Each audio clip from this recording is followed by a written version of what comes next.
Professor, hoje a equipe do Manaus, né, o segundo jogo, a única equipe no Campeonato Amazonense que completou 100%, né, de aproveitamento nos 2 jogos e também ainda não sofreu gol na competição. Qual é o segredo do Manaus para sofreu muito hoje na partida, né, mas não sofreu gol? Isso que importa, e também os 3 pontos que mantém o Manaus sendo o único com 100% de aproveitamento. O nosso segredo desde que eu cheguei aqui, eu falei que o nosso time ia competir. Eu tenho falado em todos os momentos que é um grupo de guerreiros e de trabalho. Então, desde o meu primeiro dia aqui, a minha promessa sempre foi que o nosso time ia competir. Óbvio que a gente não quer sofrer da forma que foi, mas o resultado foi importante para nós. Agora é corrigir durante a semana e chegar contra o Amazonas um nível um pouco mais acima.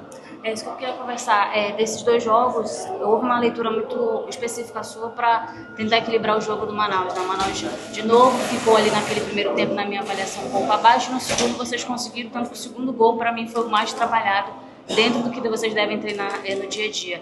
O que você está observando que precisa ser evidenciado no Manaus próximo jogo para não precisar ter que mudar só no segundo, tentar resolver já desde o começo? É o que eu falo, jogar contra nós tem sido, os times têm corrido mais, têm competido mais e isso tem nos causado dificuldade no início. Então, eu sempre falei que a gente tem um grupo muito bom, a gente tem um nível de troca muito bom. Eu acho que a nossa estratégia ela funcionou, mesmo a gente sofrendo um pouquinho no primeiro tempo. A nossa ideia era justamente explorar essas costas da defesa do Manauara. É um time que acaba subindo muito os laterais, então a gente tem esse campo para correr, por isso a entrada do Tico e do Henrique nessa mudança da formação.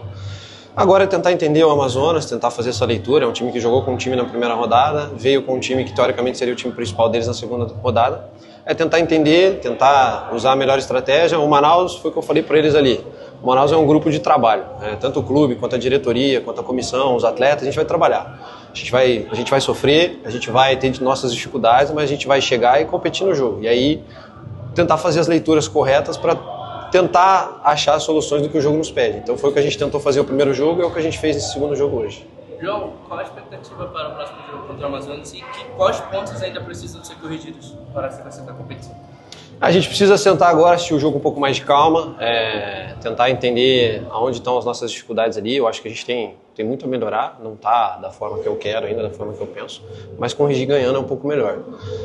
O Amazonas, na minha visão, é o favorito ao campeonato, é o time que está vindo da Série B, é o time com maior investimento, então a gente vai com o pezinho no chão, a gente não ganhou nada ainda, a gente não tem nada conquistado, independente se a gente tomou gol ou não, independente se a gente tem 2 vitórias em 2 jogos. A gente vai chegar lá na sexta-feira à noite, vai tentar disputar o jogo e tentar fazer a leitura da melhor forma durante a semana e na própria sexta-feira. Então, é um jogo muito duro, como foi contra o Manauara, é um jogo que pode nos dar uma classificação antecipada, então a gente vai tentar corrigir o que precisa ser feito no grupo e tentar ter a melhor estratégia para a gente conseguir surpreender o Amazonas. Posso fazer mais uma rapidinho? É sobre o Léo, o segundo jogo que você é muito assertivo na troca. Como é que fica para você, né, visualizar, saber a hora certa de colocar o Léo, de passar a leitura exata de jogo? Porque, como eu citei, esse segundo gol do Manaus foi mais trabalhado, que realmente teve ali a marca do Manaus. E mais uma vez o gol do Léo, que agora virou artilheiro, né? O Léo, eu falo que eu sempre falo que quem não inicia tem que dificultar o meu trabalho. Eu tenho que sair daqui com um trevo na cabeça e ver o que eu vou fazer no próximo jogo. E o Léo, eu vou ser repetitivo, é um cara que todos os dias ele trabalha alegre, é um cara que sempre ajuda o grupo, independente da posição que ele está. E ele está disputando cada vez mais o trabalho. Agora é tentar entender como vai vir o Amazonas e a gente ver se é melhor o Léo Reis ou o Léo Bahia.